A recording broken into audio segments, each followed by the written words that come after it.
We are live at the inaugural 2016 Food Tank Summit in Chicago. My name is Alia Dalal. I'm a wellness chef based here in Chicago, also the guest host of Chicago's Best on WGN.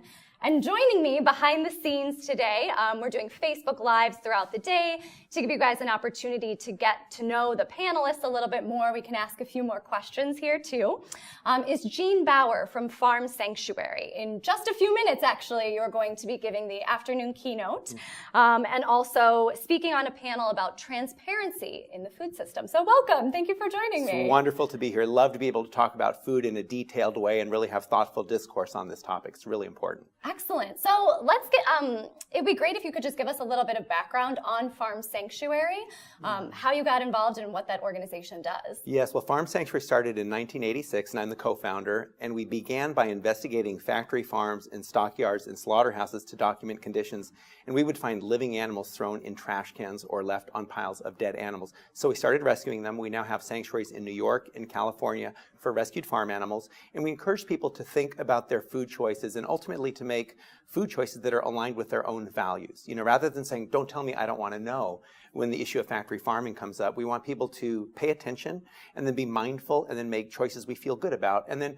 to eat food that is good for us. So we need to move away from factory farmed foods. We need to move away from animal products and processed foods towards a more whole foods, plant-based diet. So I've been a vegan since 1985. We encourage people to consider a vegan lifestyle, but we also speak to people where they are on their own journeys. So any step in the direction of living more mindfully, with a lighter footprint, with more compassion, is something we're happy to see and we support.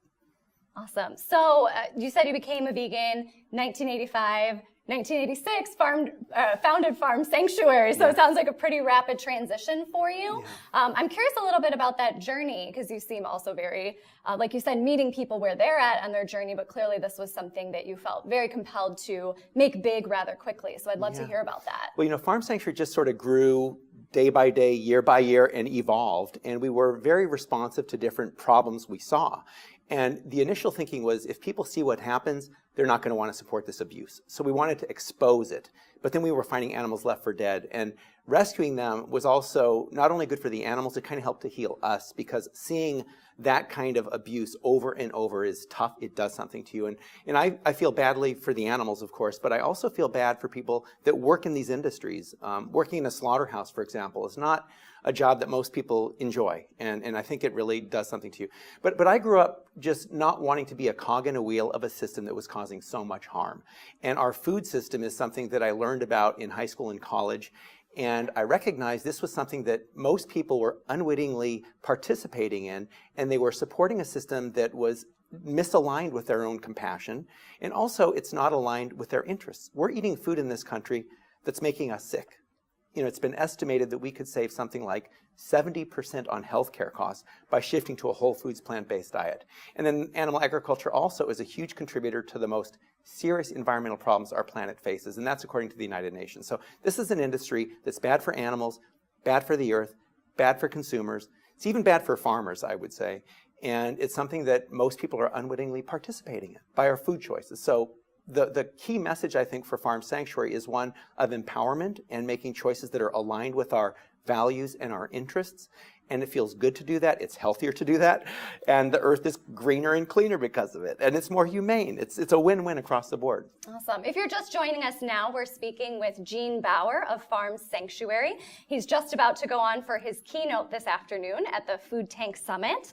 I'm curious what you see. Your panel is going to be about transparency in the food system, but one of the big topics today has also been the future of food, whether that's having to do with companies, policies, or even us as individuals. I'm curious what you think are some big opportunities maybe in the next 2 to 5 years in the food system working towards particularly better quality animal production. Like for maybe someone who's not interested in becoming a vegan, I think there's been a big shift in our culture towards paying more attention to where our food comes from in general. What do you see are some big opportunities in the next couple of years? Well, one of the things that is happening is people say, I hate factory farming, I'll never buy factory farmed products, and that's a good thing. But then they'll say, I only buy humane animal products. The problem is that a lot of those products are actually still coming from what could be considered factory farms with animals confined in overcrowded, stressed conditions. And there is not a lot of infrastructure right now in place to oversee farms, whether it's animal farms or even plant farms. So I think there's a lot of infrastructure that needs to be built towards overseeing standards of production. And so that, I think, is an area. I think there's a lot of chefs. I think the food industry is very vibrant and can be very innovative. And I think there's enormous opportunities for people in the service industries, not only in terms of harvesting and producing food, but in terms of just teaching people what they can do to eat better. You know, even sometimes tours of grocery stores, as simple as that is, and then making it fun, and then afterwards going out and cooking a meal together. You know, so there's this whole experiential, social aspect, I think, in the food business where there's enormous opportunity for growth. Awesome. So I also want to just talk about, maybe we can end on one note. You mentioned to me earlier before we started the interview that you are Ironman, actually, and I think vegan athletes, that's become like a really popular thing. So tell me a little bit about that. Well, I'm in my 50s now, and I've been a vegan since 1985. I felt it would be a good idea just to show that you can get all the nutrients you need to do well and to thrive. And there are athletes, there are elite athletes, for example. The only U.S. male weightlifter to qualify for the Rio Olympics was a vegan.